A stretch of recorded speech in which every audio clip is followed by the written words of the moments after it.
Assalamualaikum warahmatullahi wabarakatuh. Selamat berjumpa kembali dalam ruang pembelajaran fisika. Kali ini kita akan mencoba membahas tentang apa itu bilangan Euler. Sebab bilangan ini adalah bilangan yang sangat unik dan banyak sekali digunakan, dimanfaatkan dalam persoalan fisika dan dalam kaitannya dengan matematika. Bilangan Euler itu dari beberapa rujukan buku termasuk bilangan irasional. Jadi bilangan Euler atau E itu termasuk bilangan irasional. Artinya apa? Bilangan ini tidak akan pernah ada batasnya, sehingga karena tidak memiliki batas, tidak habis di dalam operasi pembagiannya, maka disimbolkan dengan huruf E.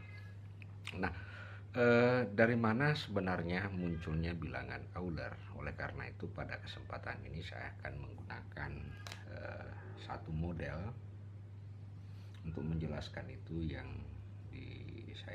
disebut sebagai model growth.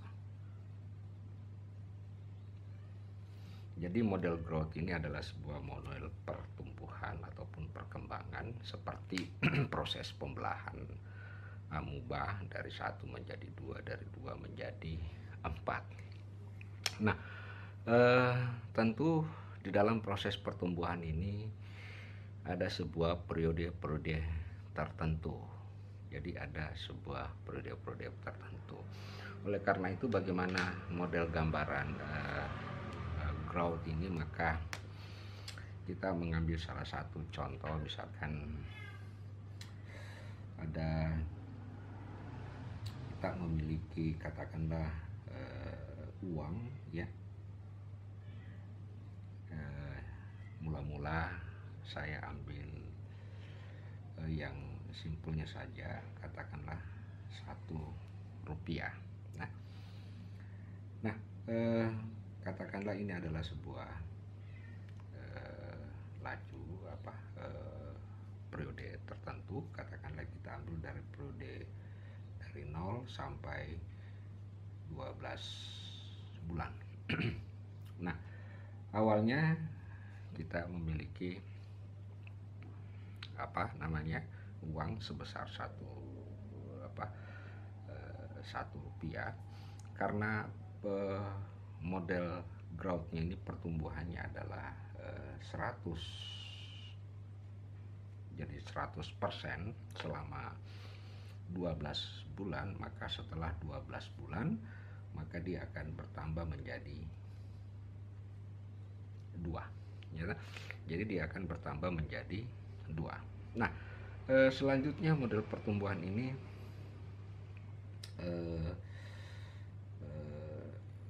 kita bagi dalam 2 tahap, ya. Kita bagi dalam 2 tahap, yaitu tahap 6 bulan dan tahap 12 bulan, ya.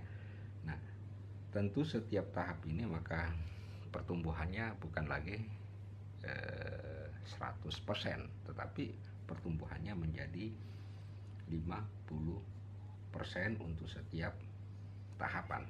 Jadi 50%.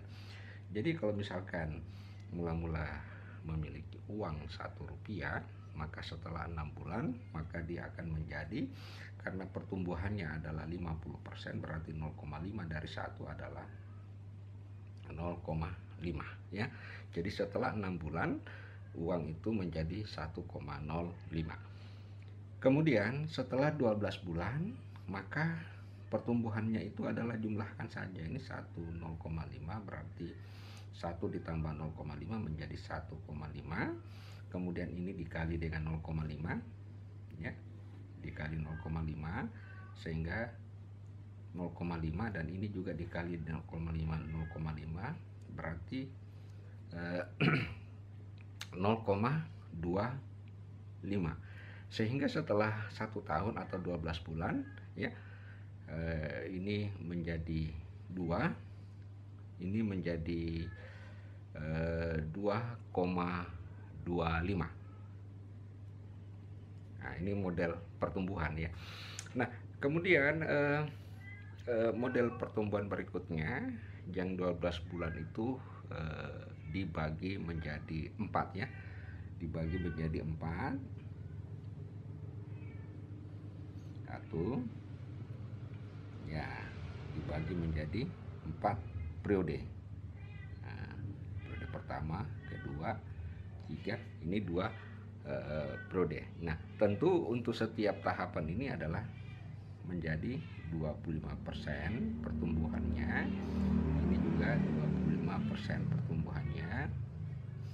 Jadi 0, ini sama dengan 3 bulan, 6 bulan, 9 bulan, dan 12 bulan. Nah, mula-mula kita memiliki 1, kemudian setelah 3 bulan tentu 0,25, berarti menjadi 1,025. Setelah itu 1,25 ini pindah di sini 1,25, kemudian 1 dikali 0,25%, 25% tentu adalah 0,25. Kemudian 0,25 dikali 25% tentu sama dengan 0,625. Oke. Nah, tentunya kalau kita jumlahkan semuanya ini menjadi 1,5625. 1,5625 ya. Nah, ini dikali lagi 25%, jadinya 0,3125. Ini jadi 0,0625 ini, kemudian 25%, 0,625 dikali dengan 25% sama dengan 0,015625. Nah, itu ya. Kemudian berikutnya pada tahap berikutnya 12 bulan, maka jumlah secara keseluruhan ini menjadi 1,953,125. Ya, 25% dari ini ya. Saya tidak perlu hitung, silahkan hitung, jadi tinggal masing-masing diambil 25% dari ini, sehingga jumlah keseluruhan setelah 12 bulan itu adalah menjadi 2,441, dan seterusnya untuk beberapa tahapan-tahapan. Nah, dari tahapan-tahapan ini ada sebuah pola yang dibuat, yaitu kelihatannya polanya itu kalau ini tentu sama dengan ya 1 ditambah ya 1 ditambah 1 per 1, 100% sini ya, 100% bagi 1, pangkat 1 ya, karena 1 tahapan. Yang ini yang 2 tahapan ada 2 ditambah 100% ya, 100% dibagi sebenarnya 50%. 50% itu adalah 2 ya. Jadi 100% ini harus dibagi 2 supaya jadinya 50%. Oke. Nah, ini berpangkat 2 tahapannya. Jadi tahapannya ada 2 kali. Sorry, ini bukan 2 ya, ini 1. Jadi sekali lagi saya ulang, tahapannya ini adalah 1 ditambah 100% dibagi 1 pangkat 1. Kenapa pangkat 1? Karena periodenya 1 kali. Kemudian ini periodenya 2 kali. Oleh karena itu setiap tahapan ini menjadi 50%. 100% dibagi 2, 50%. N-nya sama dengan 2. Sehingga penulisannya 100% per 2 pangkat 2. Nah, yang berikutnya ini karena ini tahapannya adalah 4 ya. Tahapannya ini adalah 4, maka ini menjadi 1 ditambah 100% dibagi 4 ya, pangkat 4, karena 4 jadi 4 kali tahapan, 1 tahapan, 2 tahapan, 3 tahapan, dan 4 tahapan. Nah, ini yang yang disebut dengan model growth, model pertumbuhan. Sehingga jika dikatakan bahwa 100% itu adalah 1 dan 4, setiap tahapan ini 1, 2, 4 itu menunjukkan sebuah bilangan bulat integer, maka akan didapatkan sebuah pola bilangan ya, atau formulasi bilangan, yaitu adalah 1 ditambah 1 ya bagi n pangkat n. Nah, inilah yang nanti didefinisikan sebagai bilangan Euler. Jadi inilah yang akan didefinisikan sebagai bilangan Euler. Sehingga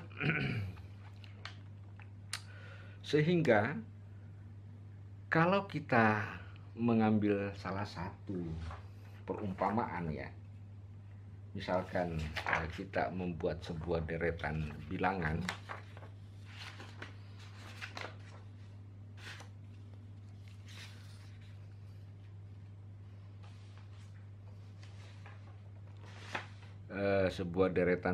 katakanlah sebuah tabel ya, yang saya buat seperti ini ya.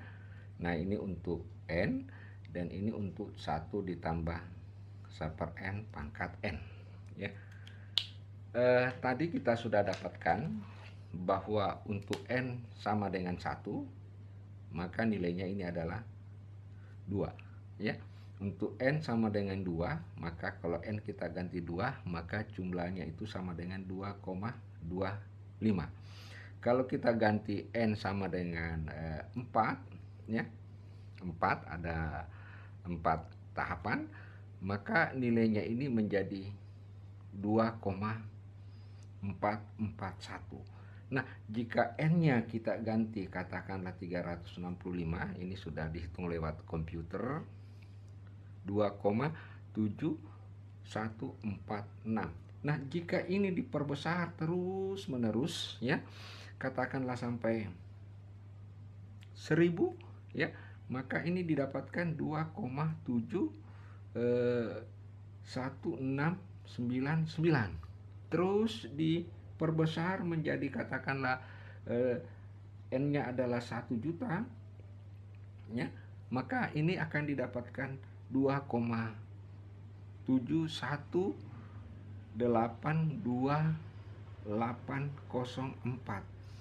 Jika ini diperbesar terus hingga menuju sesuatu yang katakanlah tak berhingga, maka akan diperoleh nilai 2,7182818 ya, 2845904 dan seterusnya. Dan ini saking tidak bisanya dihitung berapa angka lagi di belakang koma, sedemikian sehingga maka didefinisikanlah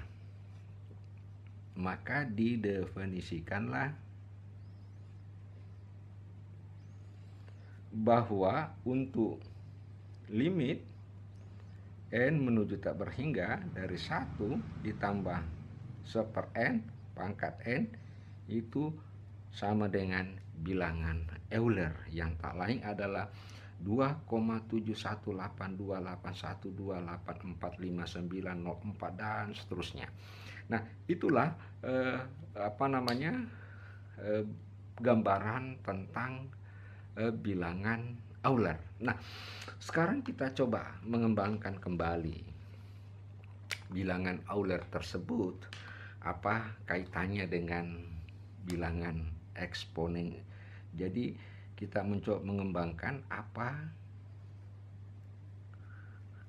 kaitannya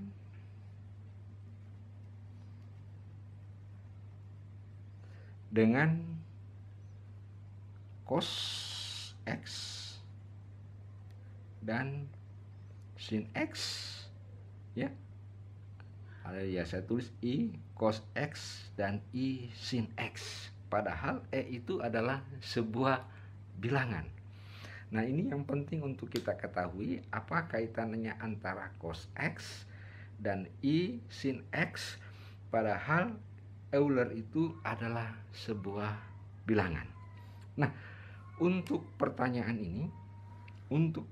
ini insya Allah akan saya bahas, saya singgung pada video-video pembelajaran yang akan datang. Tetapi namun demikian saya ingin beritahu bahwa secara umum jadi dikatakan gini, 1 ditambah 1/n pangkat n. Kalau ini saya tulis pangkat 2, maka di sini 1, 2 pangkat n pangkat n. Kalau ditulis di sini pangkat x, maka di sini akan tertulis 1 pangkat x per n.